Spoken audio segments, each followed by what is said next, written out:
overseas on a trip. I was being honored on like the Forbes 30 under 30.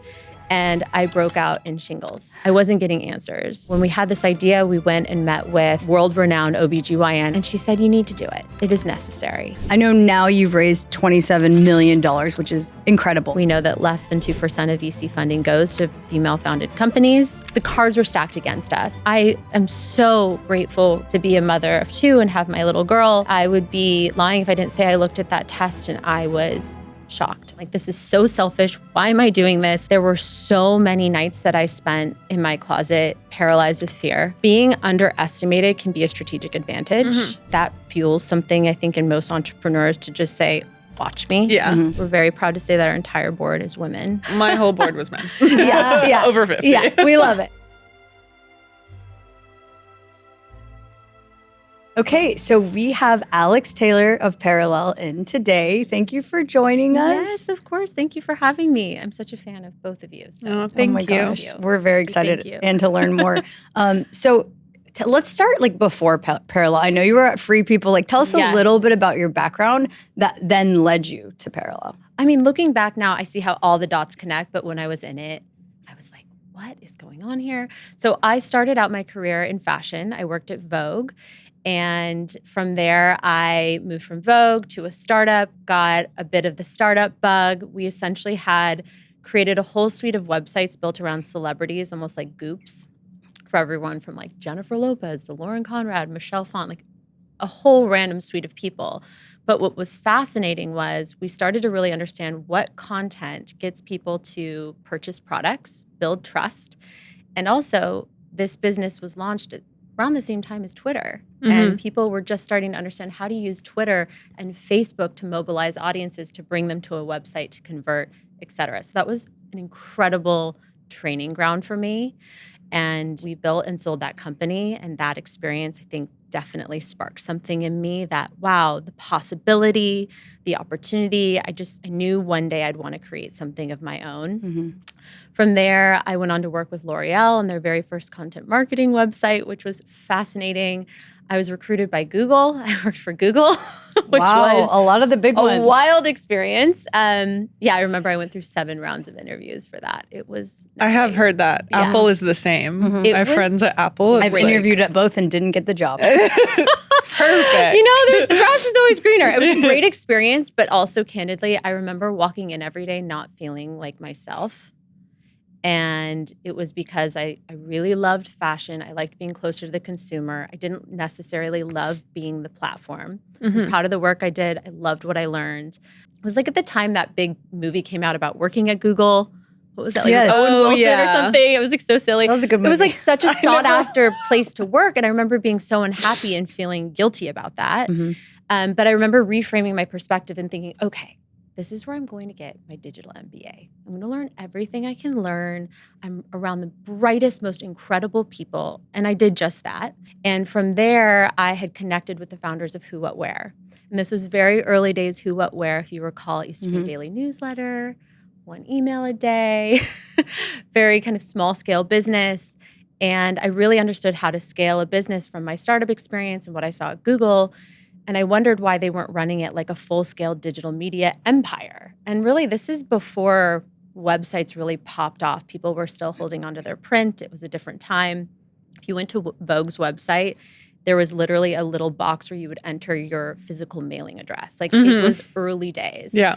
But I was spending all of my time online. All of my friends were. We were reading all these silly websites, and we wanted more substance and fashion inspiration. And I thought there was a great opportunity. So I started talking with them, and we would share, what this vision and opportunity looked like. And they brought me on board. So I left Google and went to Who, What, Where.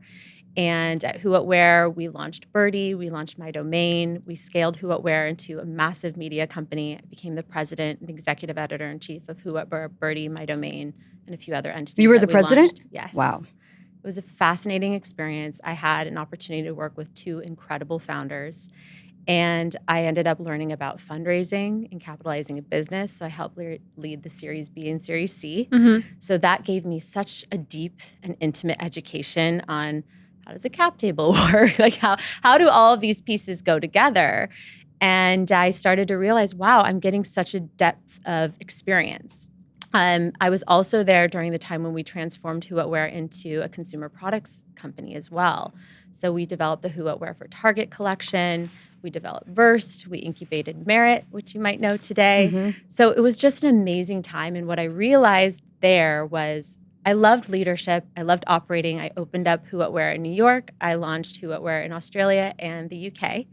And I love inspiring people, mentorship, but I also wanted to key in on my passion for developing brands. I love developing brands. We rebranded Who What Wear during my time and obviously incubated and launched many other brands during my time there. So I realized I love creating brands that people crave. And I always kept this in the background. And it was during my time at Who What Wear that I joke I was girl bossing too hard. I was like the girl waking up, going to SoulCycle at 5:30 a.m., drinking my lemon water, like so obnoxious. First one in the office, last one out. Oh my gosh. I also didn't have kids. It was a different time. But I really burnt myself out such that I was overseas on a trip. I was being honored on like the Forbes 30 under 30. Wow. And I broke out in shingles everywhere. It was so uncomfortable. It was so painful. I want to say I was 28 at the time-ish. It's like all a blur now. That started to kind of parallel path with a bunch of other weird symptoms I started experiencing. I was always a morning person. I was so lethargic. I couldn't get out of bed. My hair was falling out. I was gaining weight in weird places. Like just something was going on in my body. And so the shingles really set me off on my journey because everyone wanted to know, why does this young woman who's seemingly otherwise healthy have shingles? You know, what is causing this? And as I started to dive in, I wasn't getting answers. I saw 8 doctors, 9 doctors, 10 doctors, 11 doctors over the course of a year trying to understand what was happening in my body. After all of those doctors and a lot of time that I finally was diagnosed with an autoimmune disease. An autoimmune disproportionately impacts women. 80% of cases manifest in women. We don't totally know why, and that's another kind of driver for me in my life's work, which is the advocacy work that I do to raise awareness about the women's health research gap. But at any rate, so I started to understand, wow, we are so failed. We don't know what's going on in our own bodies. We actually don't even have the foundational research to create the care or the products or the system that we need to thrive. And that rattled me. And it was actually around that time that my autoimmune really shaped my fertility journey, made it more complicated, as many, oftentimes is, and opened my eyes to supplementation, the impact of, our nutrition on our health, our stress levels, all of that. And eventually I did get pregnant and I left Who What Wear and I went to Free People. And I was 7 months pregnant when they hired me, which I think is a huge testament to Free People and their parent company, Urban. Like, wow. Talk about supporting women. It was amazing. And they didn't even bat an eyelash. I was like, I'm very pregnant. I'm like, that's okay. You're going to jump in, get started, take the time you need. Wow. That was amazing. Yeah. I really just hat tip to them. And I worked for Sheila Harrington. She was the CEO of Free People at the time. Now she's the CEO of the entire URBN Urban company. But it was great. I got to learn from her about retail and all of these things that I didn't know. So it really sharpened my skill. But I kept having this hankering of, why has it been so hard to take care of myself? I couldn't get the entrepreneurial bug out of my head. But I was also dealing with a ton of imposter syndrome. Like, who am I? And I actually had the receipts to back it up. I had done a lot in my career by this point. I was very fortunate. But there's just this looming voice of, what if you fail? Why are you the one to do this? So I did a lot of therapy. And so that was helpful. And eventually I realized, I need to do it for myself, and there were opportunities that were right in front of me. And I thought, okay, there is this window. And if I don't go through it, it's going to close and I will forever be knocking on it and regretting that decision not to go. So while I was at Free People, I started to think about, what company could I start? What would it look like? I keyed in, again, born out of my own experience of where I felt failed. And I thought, God, there's something we have to do to support women better. And I totally wasn't sure exactly what that was. I was like, is it a physical space for gathering? Is it a product? I knew I didn't want to go into beauty at the time. Like, I knew I wanted to do something in health that really tacked back to my experience. And there were a few ideas that I was circling the drain on. And I was in the phase where I was still at my full-time job, but I was talking with everyone about some of the ideas I was trying to test out. And one of them was a VC that I had met through fundraising for Who, What, Where. And she said, I know another woman that's circling the same drain as you. She wants to do something in the same space, and she has a completely opposite skill set from you. She's finance, ops, went to Harvard Business School. Like, I'm a brand builder, content creator. Like, that is my world. And so she set us up on a blind date. And so by this point, I was postpartum, I was nursing, and I set up this blind date with this woman, and I met her at Erewhon, which is so LA for like a meet cute or whatever it's called. I mean, Erewhon's biggest fans here, so you're in good company. I know. Did you know that diapers are one of the most common things found in landfills?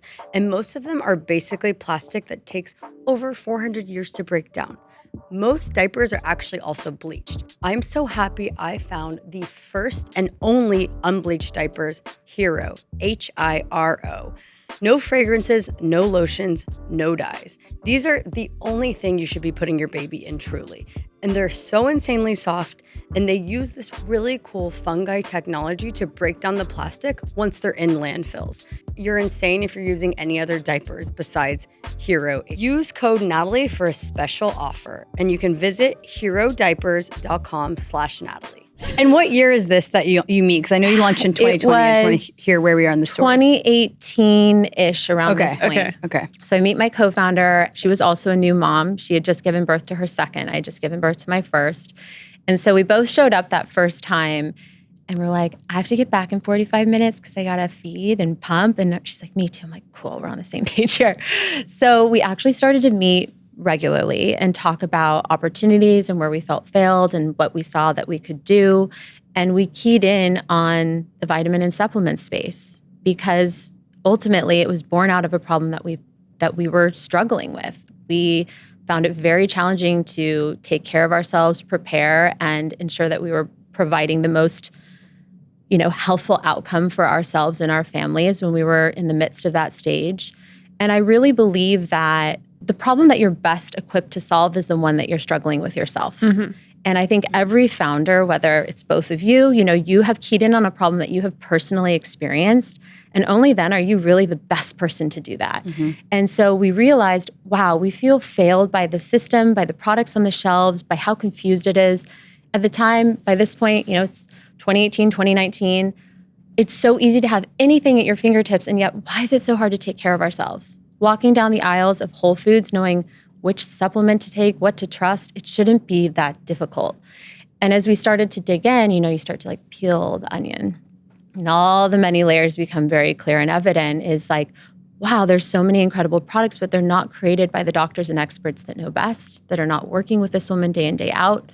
We're really treating women's health as one size fits all. And we know that our health is on this incredible continuum. What we need when we are starting our periods all the way through perimenopause changes. And how does our health change and what are our needs when we're optimizing to, get pregnant versus postpartum? It's different. And everything felt very stagnant and binary. Either you are pregnant or you are not. Either you're a woman or you're not. There were all these binaries. And we realized it's so much more complex than that. And so we had this vision of creating a vitamin and supplement system that truly adapted and changed to wherever you were in your hormonal journey, because how your hormones are behaving and what they need requires different levels of nutrients. People know about this more now because obviously cycle syncing and social, and we've opened up these dialogues, but even 5-6 years ago, people didn't know. And so we had this vision of creating a product and a brand that really adapted to exactly where you were, gave you exactly what you needed in the doses and formats that you need, that are bioavailable. It would have been great to just do 2 pills, but we wanted to create a product that you could absorb and that would actually do the work that it committed to doing. And we also realized, looking at each other, we're business people. We are not doctors. We are not researchers. What do we know? We had to found this company with a team of the best doctors and physicians. And so when we had this idea, we went and met with a very world-renowned OBGYN out of New York. We said, we have this idea. And she said, you need to do it.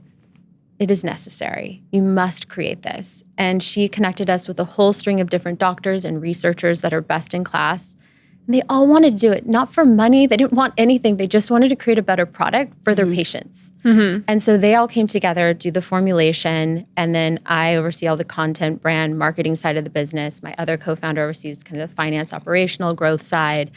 And it's been an incredible kind of marriage between all of these different pieces. And now we've created Perelel, and we have products that support women from menarche all the way through perimenopause. And I really think back to where I was when I broke out in shingles, and like that moment, I had no idea that one of my deepest, darkest moments would end up creating this window of opportunity for me to create something that creates impact for the world, allows women to know that they have peace of mind, taking care of themselves.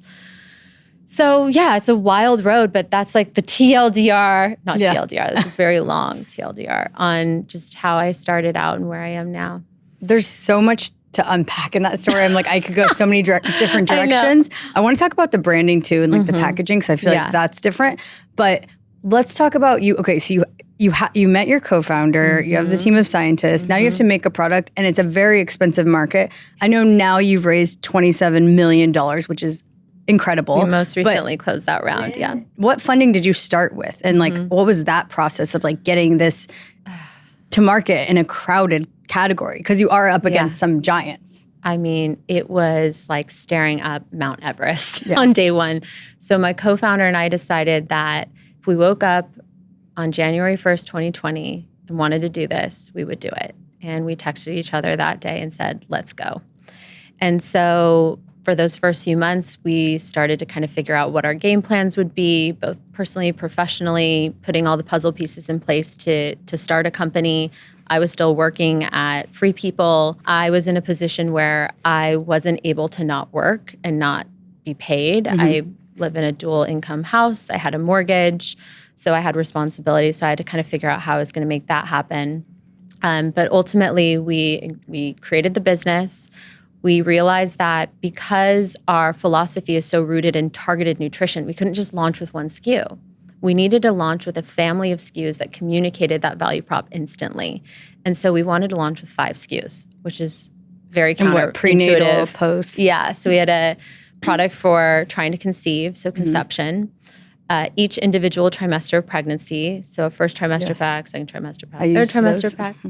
Oh my God. I used preconception. I still think that's why I got pregnant earlier than I wanted to get pregnant, might I add. Yeah, you got pregnant right away. Everyone's like, take a prenatal like a year before you're starting. And I always say like, do not take these unless you are ready to get pregnant, because it took like it is true. 2 months. We hear that a lot. We hear that a lot. Yeah. We knew we wanted to launch with 5 SKU. The 5th SKU is our mom multi-pack, which is for postpartum and the early years of motherhood. And the MOQs, or the minimum amount that the manufacturer and packaging team would make for us, was $2,500 per SKU. And that ended up being a lot of money. So how much? At the like time, $100,000? over $300,000. Oh, yes. Yeah. Okay. That's not pocket change. And it was a lot.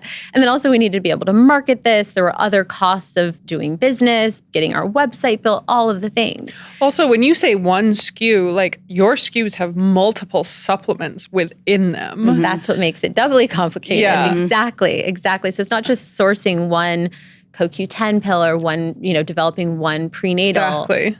It's typically 5 different supplements you're getting in one pack. Yeah. So yes, that made it very difficult, which is definitely a hat tip to my co-founder, because she was really great at figuring out how to make that all work economically. Because we also wanted it to come in a small packet that you could just grab and go. Yeah. I was the woman that was pill sorting. It was cumbersome. It was time consuming. I had to source from all over. We wanted something that's made for us. Throw it in your bag, go, take it when you remember. We're all busy. So there were a lot of complications there, but ultimately we realized that we needed to raise capital. So this was early 2020, pre-pandemic. So as you did pre-pandemic, we thought, okay, we're going to raise a pre-seed. And we started talking to different VCs to raise money. And we did one of our first VC pitches on March 10th. A day later, the world ends with the pandemic. And everyone's pocketbook slammed shut. Every investor was pouring money into their existing portfolio to save the ship. There was a lot of hesitancy to write new checks. Also, we had a couple chips on our shoulder. We were women. We know that less than 2% of VC funding goes to female-founded companies.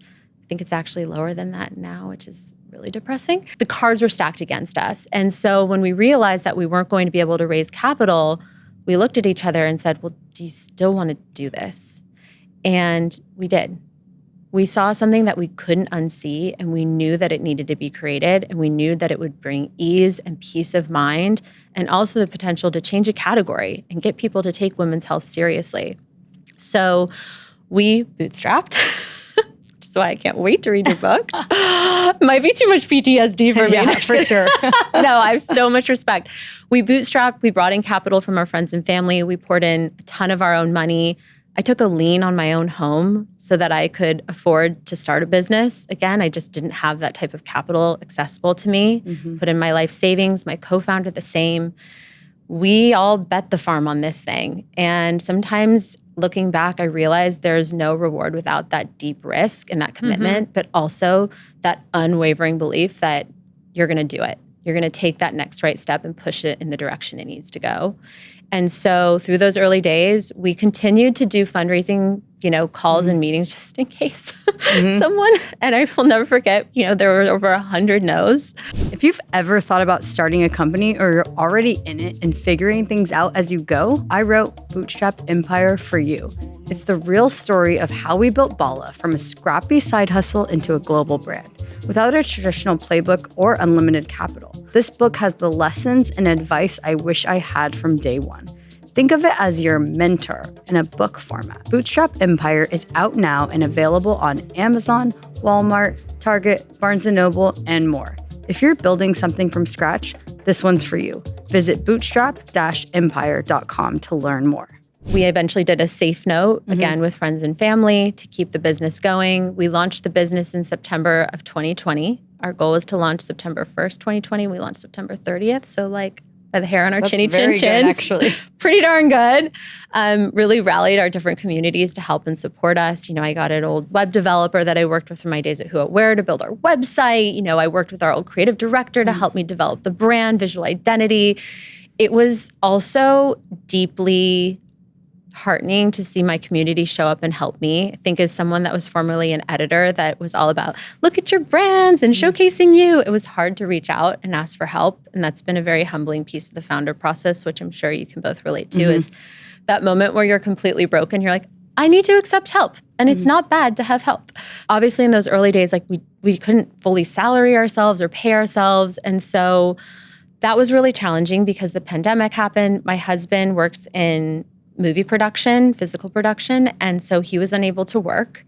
And so here I was starting a new company. The pandemic hit. We're now a single income household, which means my income. I had just left Free People, and I had to figure it out. I had no choice. And then to add insult to injury, now it's a blessing, but at the time, I'll tell you honestly, I was so scared. I found out about a month after the pandemic that I was surprise pregnant with my second. And this was a shock because it was very hard to get pregnant the first time. And this was, you're pregnant, you should be excited. It came so easily. And I am so grateful to be a mother of two and have my little girl. But I would be lying if I didn't say I looked at that test and I was shocked. I didn't know how we were going to pay for our mortgage. I was starting this business. I'm like, this is so selfish. Why am I doing this? I need to just go get a 9-to-5. This is insane. What am I doing? And I just went into, all right, figure it out mode. I started consulting. I had 4 different consulting clients through that first year of Perelel so that I could pay my mortgage and eventually pay for someone to help with some childcare in addition to my husband. I just had to figure it out. My family helped with the kids a lot. The kids came with me a lot when I was meeting up with my co-founder to work out of her back house. Just made it work, but I had to make ends meet. I had a mortgage, I had responsibilities that I had to cover. And the consulting was very difficult because I had a full-time job of launching a business. And so there were a lot of late nights. There were so many nights that I spent in my closet paralyzed with fear. I couldn't breathe, that tightness in my chest. I was like, how am I going to pay the bills? How am I going to get it all done? I just felt like the weight of the world was on me. And it was at that time. Every day I just kept taking that next step. And, fortunately, the business has continued to thrive. And we were eventually able to give ourselves true salaries and cover our costs of childcare and be able to show up. And I gave up the consulting clients. But I think there was also the realization that these things can be temporal. Like, I knew I wasn't going to be doing all of this at once. And that also gave me a lot of peace of mind. I was like, I'm not going to be working 5 jobs at once forever. This is a means to an end. And it felt like it was worth that investment to get to where I needed to be. Yeah. I think it's also that grit prepares you for actually what's to come. Yes. Yeah. You know, like those ups and downs. Yes, Like it's completely. just a test It to is. what you're going to have to go through probably over and over and over again. 100%. What were the early indicators? Like, you're 2 years in, because obviously we know this brand is like a big brand that we see everywhere now, and you've raised all this money. But in the first 2-3 years, like, were there any early indicators like this is going to work, this is going to be a big brand, like something that kept you going? Yeah, I'd love to know as well from like a tactical perspective, because I found out about you guys through your Air One collab, where you put the logo on the box. We did. Like, what was there true value from that? Oh, yes. You know, like that was like that's a retail strategy I've never really seen. That was a big strategic decision from a go-to-market perspective. As far as early indicators go, there was a few. And by the way, I do want to say that there are so many companies where you don't have those early indicators, and you have to listen to them and you have to pivot and change. I advise a lot of companies now, and we have to understand, like, what is our baby capable of doing, and like set it up for success. And so for us, we were very fortunate. Within the first 30 days of launching, we shipped to all 50 states, which was interesting because we were a bit more premium positioned, but we saw that women wanted a more comprehensive and targeted and trustworthy product.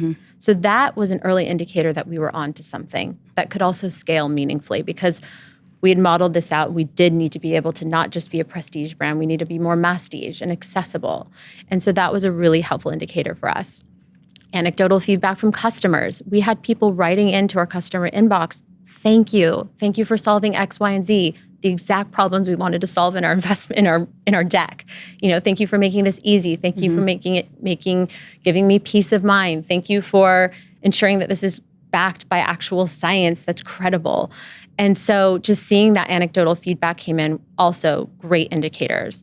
Then after time, after about the first year, even within 6 months, we saw very strong adherence. So because we're primarily a D2C subscription business, we saw that people were staying with the product. They were sticking around. They loved it. And how were you getting your early customers? We didn't have much of a marketing budget. It was funded from our own bank accounts for a while. Like I said, with bootstrapping, a lot of it was giving free product away. Like, if Same you here, have, that works. if you have great product and you believe in it, get it out there. Yeah. Because that is actually your best marketing tool, because the proof is in the pudding.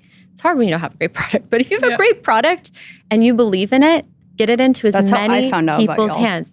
That's awesome. Especially a product like yours, where it it's not something.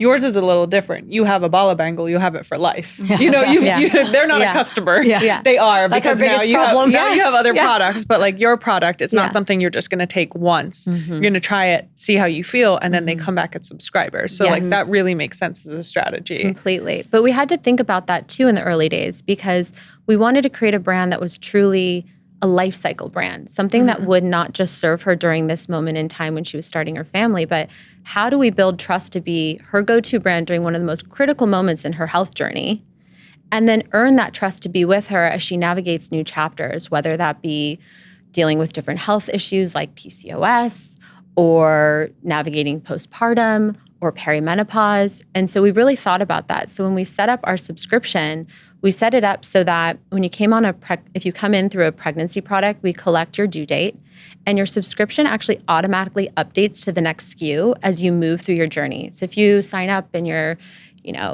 11 weeks, you're on our first tri-pack, and then you move into second trimester, your subscription automatically updates. Amazing. So we also created this strong kind of wedge to ensure that we were supporting LTV to keep people in our web. So those were also early indicators, just seeing the stickiness, the anecdotal feedback, the fact that this product was interesting and applicable to people that lived in very different areas across the United States. And also from a press perspective, we saw some really great press pickup, which also made it clear that this was unique and differentiated in the market. So it was all of those things from early indicators. As far as your question with the Erewhon launch, that was a very strategic decision. And what we did is when we were launching the brand, we thought about, okay, how do we go to market? Again, we can't boil the ocean. So where do we need to win? And for us, what was critical is trust. We co-founded the business with our medical co-founder and OBGYN here on the West Side, Dr. B, and a team of doctors. We knew we had trust built into the brand. We had incredible products, uncompromising, but how do you build that and let that compound? And we thought about it and we realized that LA is the health and wellness capital of the world. We are here in LA. Also, what cards do we have? I'm a content person. We're here in LA, looking at all the cards on the table. How can I pick these up and play my best hand? LA, we start drinking green juice. The world drinks green juice. We say we love peptides. The whole world loves peptides, whatever it might be. But we thought about, okay, from a go-to-market perspective, we need to own LA. Because if we can own LA and be the most influential brand for women's health here, then we can influence the world. So it was really about identifying who and where has influence and influencing them to influence the other influential people or markets. So we knew we needed to own LA. And at the time, Erewhon was known as one of the most discerning health and wellness grocers in the country. They had a very tight door, very strong merch program, very high standards for what would be on the shelf. And I thought, they have a great platform. Whoever's walking those aisles, I want them to see Perelel as a billboard. I want them to see Perelel. But we can't just go plop our products in there. How can we make this even stronger? And I had a vision to do a brand-to-brand collab. Well, Erewhon doesn't do brand-to-brand collabs. The only one they've done aside from Perelel to date is a quick hit with Balenciaga. It's insane. What we did is we put together a case that, listen, we have a product. We can create something that differentiates it, makes it bespoke to the Erewhon audience, which is we added an anti-bloat supplement to that pack. And let's make it brand-to-brand collab. And what you get from partnering with us is our deep level of credibility. But also we get their credibility. And so by having those brands come together, we just deepened that trust moat by showing that of all the brands out there, Erewhon chose Perelel because our uncompromising standards and the quality of our products. And so again, it's if you can't get through the door, you go through the window. We figured it out. Persistence is key as an entrepreneur. You have to feel a little crazy to have these ideas. Because at the time we were no one knew our brand. Yeah, we didn't have brand leverage. I can be we're big Perelel and you should partner with us. It was we're the small fry, but we've got this credibility that you don't have and you want to deepen in the supplement category specifically. And so we ended up bringing 2 SKUs to life, which are still on their shelves over 5 years later, 4 years later. Wow. I honestly am not sure I would have picked it up if it didn't have the Erewhon logo on it. I was really intrigued by the fact that it was Erewhon times Perelel. Yes, and that was the benefit for us. We actually had insight into the fact that Erewhon products have great turns within their own stores because they have that trust, but it's also a way to introduce you to our brand as well. So we knew that if we could be partnered with the most credible grocer in Los Angeles, we're kind of reinforcing that go-to-market strategy of influencing the world. And so that was a big decision for us and continues to be a great partnership for us. And we love Erewhon. They're amazing partners. They are an incredible platform for launching brands in our category. And we're very grateful for that. Yeah, just a very, very smart retail strategy that I honestly had not seen before. I mean, a lot of retail strategy too is kind of like fundraising. Yeah. There's a lot of sheep. It's all about sequencing where you go first, building leverage, building demand, building that interest, making sure they're sequenced in a way so that you don't throw one off from the other. And we knew that Erewhon would allow us to allow many other partners fall into place the way we wanted to over time. So one quick question, and then I want to talk about fundraising. But what's your best performing channel right now? E-com, wholesale, Amazon? We're D2C. I mean, over 90% of our business is D2C subscription. So it's e-com. Can I ask, is 90% subscribed? Most are subscription. Yeah. Majority of our business is subscription. It's just easier that way for our women. And there's very few businesses that can be D2C subscription because we've got Amazon over here. We've got... There's just different levels of replenishment needs, but especially within the prenatal category, you don't want to miss a day. You want to consistently receive your product. You're taking it over a longer time horizon. Although when we were fundraising, everyone's like, "You're pregnant for 9 months." We're like, there's other things that happen in a woman's life, believe it or not. And it's much longer than that. Tell us about fundraising. How much you raised, how you did it, at what point in the journey it was. Yeah. So we did those safe rounds early on, which allowed us to get some momentum and keep going. Then in, I believe it was 22, we raised around our seed round with Unilever Ventures as our lead. Willow Growth followed. And wow, I'm just so grateful for that moment because that was deeply validating. Like, after risking so much. And of course, we had built a business. We had the dynamics to prove it. But there is something very meaningful when you've risked a lot personally, financially, to have one of the largest conglomerates in the world come in through their venture arm and want to invest. And it was meaningful mentally, honestly. So we did a seed round with them. And then 2 years later, we did an A, which again was led by Unilever with follows from Willow Growth and Selva Ventures. And they have all been incredible partners. We're very proud to say that our entire board is women, which is very cool. Originally, our whole cap table was parents, which we loved. Yeah, my whole board was men. Yeah. Over 50. Yeah, we love it. I mean, you got to have a little bit of both. So at any rate, we did our Series A, and then most recently we brought in 27 through Prelude Growth. Wow. And they are incredible partners. They bring such rigor and thoughtfulness in terms of how do we continue to shape the category and propel our growth, strengthen all of the underpinning that makes us who we are. And we're really thrilled to have them. So yeah, it's been a wild journey, but here we are. No, it's incredible. Yeah, that's amazing success to be able to raise that much money. I mean, but also at the same time, we didn't raise a ton. Like, it is a lot of money. I don't want to discount that, but I do want to say that my co-founder and I had both been part of different companies where where the idea was to raise as much money as you can, juice that valuation, and you'll figure it out. Yes. Yeah. Well, we saw that house of cards fall abruptly. And we also knew that we wanted to really shape this business. We had a strong view of what this could be and what it wouldn't be. We also had clarity on what this company wasn't. I think that was really important. It was a good conversation for us to have in the early days. And so that helped us create a bit more discipline in how much we wanted to take. And, our first round was around 5 million. Our next was around, they weren't massive rounds. They also allowed us to maintain the control to keep the vision in place because for us and as a leader, it's about setting the bar and protecting it. And that can be very influenced by who you bring onto the cap table. Yeah.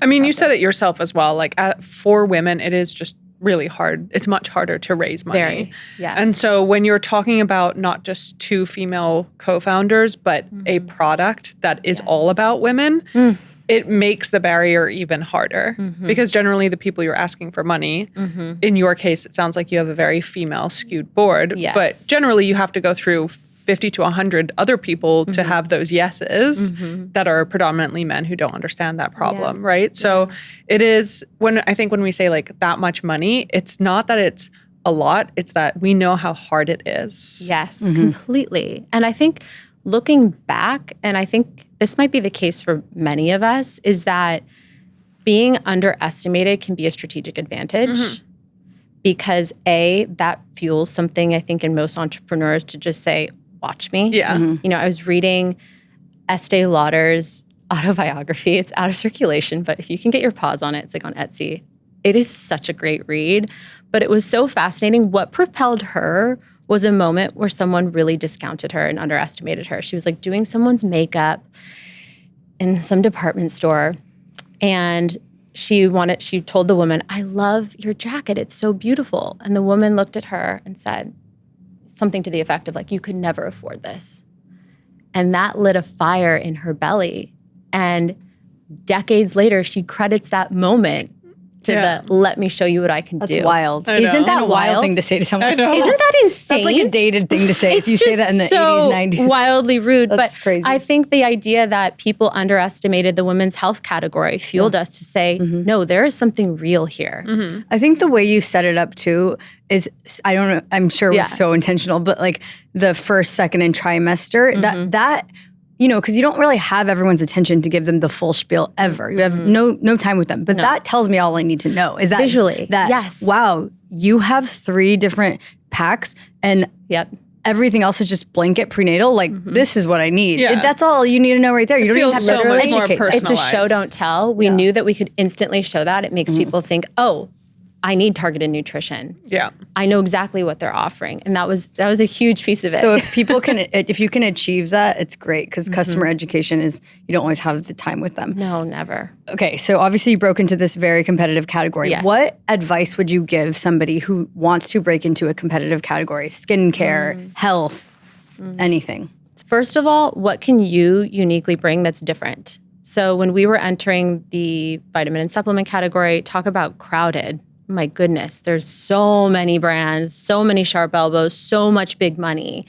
And we had to really do a lot of reflection on what can we uniquely bring to Trojan Horse In. One, we can bring the authenticity of our own stories and how we felt failed.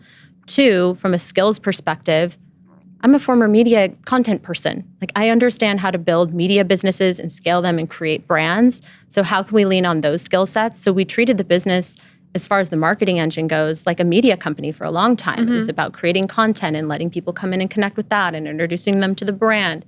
So there was a big piece of that. But like, what is your unique competitive advantage that only you can do? Because different founders, for example, I was talking with another founder the other day. She's a comms person and her businesses thrive because she leaned into that zone of genius for herself. So it's not necessarily even about the category. It's about like, what can you uniquely bring as a founder to break through? And then where in the category out of everyone is everyone failing?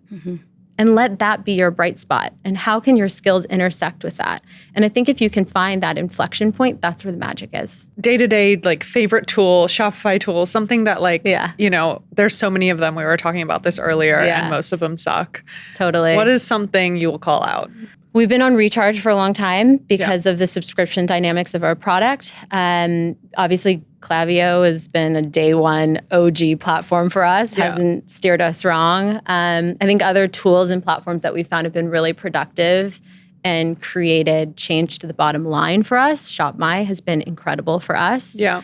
You know, I have friends where that is driving the lion's share of their business, and it can't be understated. So I think that is a big opportunity for a lot of brands that are looking early days to scale. Your team has asked me to be an ambassador on Shopify. So I don't do Shop My, It's like, but will you be our ambassador? I'm like, yes, sure. Let's get I'm down sure on we one ask knee. a lot of people too. I want to I'm write like, back and be like, I'm interviewing Alex today. I love it. okay, so now Yes. for the hot take. The hardest work isn't external, it's internal. Whether it's fundraising, growth, hiring, none of that is as hard as the work that you have to do to overcome your own fear. And I truly believe that a business will only continue to grow as quickly as you're willing to evolve yourself personally, because you can get in your own way. Like we are the founders, you're in the business, can become our own biggest threats. And it's really understanding that and being able to grow and flourish with the business. So that's my hot take. I agree. I think being self-aware also is a huge, and being willing to grow, like not being like, I'm right. 'cause Completely. you're not. Yes. Evolve. I'm not the scientist. I'm not the finance expert, but I know how to ask the right questions and, you know, what the vision and what the judgment is and what the taste level needs to be. And I have a great team that understands how to do that, which is also great. Great note to end on. Thank you so much for coming. Thank you so Thank you much. for having me. Thank you. Thank you.